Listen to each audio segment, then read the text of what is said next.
I caused quite the stir on X a couple of days ago because I'm posting about Superman as a character, as a hero, and what it means for Superman to be a superhero. This is something that I think James Gunn will not get right in the new film because James Gunn is a Hollywood elitist who doesn't have any real values. He doesn't believe in truth, justice, and the American way, which is what Superman is all about. Truth, of course, is an objective truth, and objective truth comes from one source, that comes from God, and that's something Hollywood cannot have. Justice is something that's real, it's objective, it's not social justice, which is a bastardization of the term, which is what they are all about these days. And the American way is something that is a long-time patriotic thing, which is, of course, what the left stands against, as they stand hard against making America great again, for example, which James Gunn has voiced that he has disdain for Donald Trump and everything that he's doing over and over again. So I posted here that Superman is an inherently right-wing concept. And I'll get more into that in just a moment. This post went mega viral. It got 12 million views. It is the most viewed thing I've ever done. And I want to talk about it and expand upon it a little bit here. So if you care about heroism and writing and, of course, great characters and what makes great mythos, please hit the like and subscribe button. Join us here, guys. I'm over 50,000 strong thanks to you. I'm a comic book and science fiction and fantasy writer myself. This is my wheelhouse, and this is why I can get into characters and drill into what makes a hero a hero. My Flying Sparks has real heroism to it. It's got a Superman kind of like character called Metaman, who really does exemplify truth, justice, and the American way in every kind of way. I give you a free graphic novel for signing up for my newsletter, along with a free fantasy novel and a free science fiction novel. So 3 free books just for signing up. This way you can connect with me, learn about my fiction, and of course, I'd love to hear from you. Whenever I send out a newsletter, guys, make sure to reply back, say hi to me, and let me know that you came from YouTube. I love connecting with the people here. You guys are amazing. And thank you so much for reading. We've had our most successful months ever for the fiction as well, which has been fantastic. Sign up in the description below. All right, so Superman is a right-wing concept. I say, first off, I just look at the character himself. He's super as a man. He is like the exceptional man. Now, one thing immediately, humanity's exceptionalism, humanity's goodness, inherent goodness, comes from a Christian value that man is made in the image of God. When you get into atheism and the weird left stuff that exists today, where we're just, just cogs in a machine, we don't matter, we're just a social security number for the government to, of course, garnish our wages. That's how they view us all these days. It's quite the opposite. That is not human exceptionalism whatsoever. So that is a left-wing sort of situation that people have become, especially when you get into the European socialist states or the communist states out there. You really become a cog in a machine the further you get left. That is a left-wing concept. Human exceptionalism is a right-wing concept, and that is what Superman definitely embodies right there. Moreover, he's fit and strong, and I don't know if you've seen recently, but they've branded going to the gym and getting fit as right-wing extremism in recent years. Yes, they've written articles about this. This is what the mainstream media, again, the media is about leftism, and therefore fit and strong, meaning Superman, would definitely be a right-wing concept. A white male archetype, Superman is a white male, even though he's Kryptonian, so therefore he's technically not human. He does end up as a white male, and that is something that the left absolutely abhors and hates as an identity group. That is a right-wing sort of thing by nature.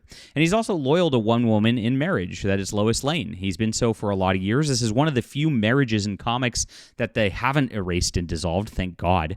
And it's a beautiful thing. And of course, that marriage has been fruitful and multiplied. He made children, and that is exactly the right-wing dream, to have a wonderful, stable family with children.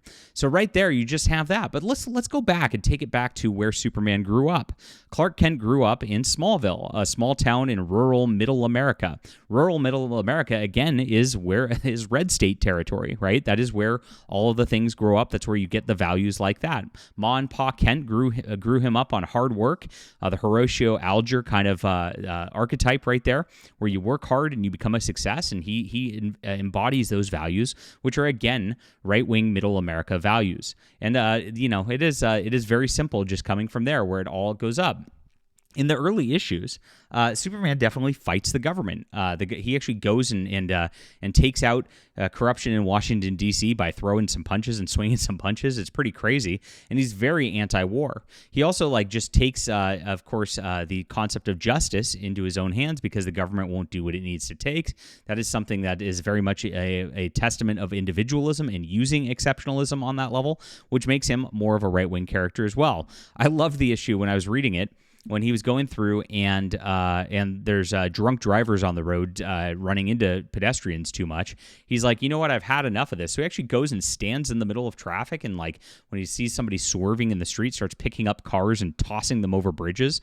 I mean, that's pretty ridiculous, but very, very fun, and it's a good right-wing solution, again, because what is the opposite of that? It's lawlessness. It's San Francisco. It's you can shoplift and do terrible things and not have any consequences for it because we don't want to fund the police, right? And so that is a right-wing concept, again, making sure that justice and order is restored in order to make the city great. This is exactly who Superman is on every single level. Next, he is very much a Christ figure. He is somebody who just embodies a mythos. Now, you can't have superheroes if you don't look at it from this perspective. Superheroes are doing right. They're doing justice. They're doing good, objective good, as I said. And that objective good that superheroes do as a concept is analogous to what the saints do, and they do it with miraculous measures, right? His flight, his laser beams from his eyes, all of these things are miracles, really. And so if you look at it, superheroes are mythologically just a sort of a saint character, and they do honor to the whole saint archetype of what it means to be a good man. And because of that, that's why it resonates so much in our society, because it rings true. Again, this is what Hollywood leftism cannot do in their movies. This is honestly, I know a lot of people like Man of Steel, but Man of Steel doesn't feel good. It doesn't feel like Superman because it's so brutal, so cruel. It doesn't feel like a saint character, and that's why it fails as a concept as Superman to begin with at that level. Now, you go back to the older stuff, it doesn't do that. That sainthood is very, very prevalent. It's very, very obvious in what's going on. Now, Superman's very much a Christ figure. Yeah, he is the perfect man. He is sinless. He is doing what's right always, and he eventually does die and rise again. In a miraculous fashion, which they did in the early 90s with the death and return of Superman, definitely leaned into that sort of Christ archetype, as it was very obvious that's who the character very much symbolized and represented. Now, of course, I get pushback on this, and I'm going to address it immediately, and they're going to go, no, he was made after Moses. Well, yes, the Moses archetype from going to Krypton and being put into the basket and being put down the Nile like that in space is definitely there, but remember, they did this with Christ as well. They had Christ fulfill exactly what was going on with Moses as a child, as they got him out of Egypt, or got him out of not Egypt, fled to Egypt as a child with very much a similar story. To fulfill exactly that. So that's there as well. And you also have Samson with the strength, another saint character from the Bible as well. So you end up with these biblical figures that all mishmash into this superhero character. And that's why Superman feels so good. That's why he endures. That's why he stands the test of time, because he has those qualities which make him a great character, which make him the absolute arbiter of right, which means he is a godly character, which means he is human exceptionalism. Again, right-wing Christian concepts right there. You can't have anything that's superheroic without those values behind it. Without those core values, you have modern comics, you have modern Marvel movies, which don't resonate very well, which don't ring true, and that's exactly the whole problem in a nutshell with Hollywood, with the comic industry, with the book industry at this point. They can't tell good heroic stories because they don't have any of these real values. Now, this is amazing, so I appreciate this. Wow, I mean, just like watching a post get 12.7 million views is out of control. I appreciate everybody for being there. My X is in the description below. I'd love to connect with you guys there as well, so make sure to grab that and follow me on X, and make sure to sign up for my newsletter, also in the description. If you like my thoughts on heroism and characters, you're really going to enjoy my books. I definitely put a lot of thought into my characters and put a lot of good values into my heroes, because I want to have that aspirational character for everybody to pay attention to. It's good stuff. grab the newsletter in the description below and get 3 free books, all for you. Thanks for connecting with me, my guys, and I hope this was a good study on the character of Superman. Let me know what you think about this. Do you agree with me? I'd love to hear from you. We'll be back soon.